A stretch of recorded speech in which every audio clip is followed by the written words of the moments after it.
Kisah Abu Nawas memenjarakan angin. Alkisah, Abu Nawas kaget bukan main saat seorang utusan Baginda Raja datang ke rumahnya. Ia diharuskan menghadap Baginda secepatnya. Pikiran Abu Nawas bertanya-tanya, permainan apa lagi yang akan dihadapi kali ini?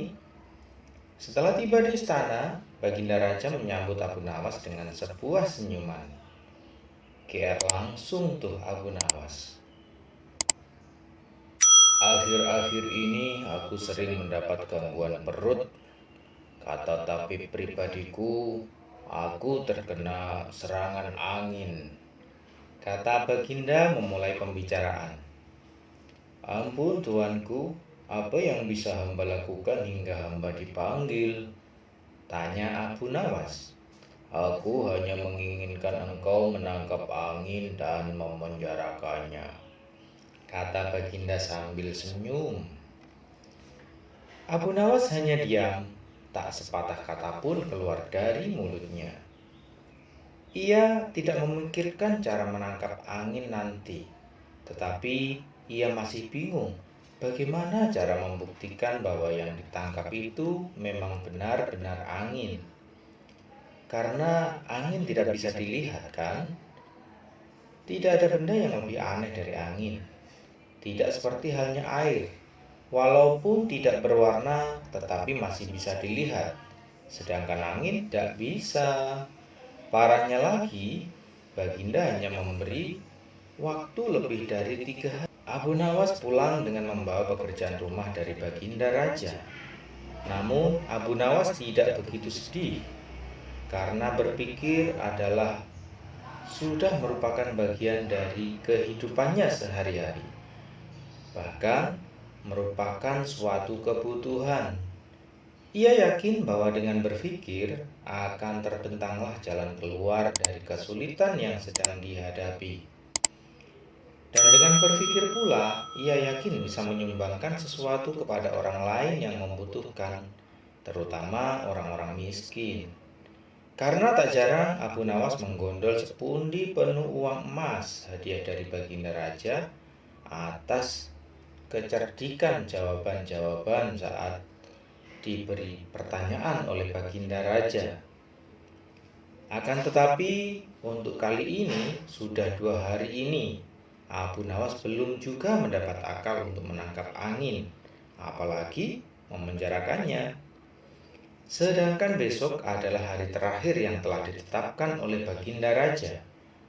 Abu Nawas hampir putus asa. Abu Nawas benar-benar tidak tidur walaupun hanya sekejap. Mungkin sudah takdir. Kayaknya kali ini Abu Nawas harus menjalani hukuman karena gagal melaksanakan perintah Baginda. Ia berjalan gontai menuju istana. Nah, di sela-sela kepasrahannya kepada takdir, ia teringat sesuatu, yaitu Aladin dan lampu wasiatnya. Bukankah jin itu tidak terlihat? Gumam Abu Nawas. Ia langsung kegirangan dan segera berlari pulang. Sesampainya di rumah, ia secepat mungkin segala sesuatunya kemudian menuju istana. Di pintu gerbang istana, si Abu Nawas langsung dipersilahkan masuk oleh para pengawal. Sesampainya di rumah, ia secepat mungkin segala sesuatunya kemudian menuju istana. Di pintu gerbang istana, si Abu Nawas langsung dipersilahkan masuk oleh para pengawal karena Baginda sedang menunggu kehadirannya.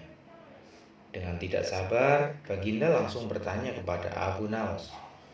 Sudahkah engkau berhasil memenjarakan angin, hai Abu Nawas? Tanya Baginda. Sudah, Paduka yang mulia, jawab Abu Nawas dengan wajah berseri-seri. Abu Nawas kemudian mengeluarkan botol yang sudah disumbat. Kemudian botol tersebut diserahkan kepada Baginda. Baginda Raja menimang-nimang botol itu sebelum bertanya, mana angin itu, hai Abu Nawas? Tanya Baginda. Di dalam tuanku yang mulia, jawab Abu Nawas. Aku tak melihat apa-apa, kata Baginda.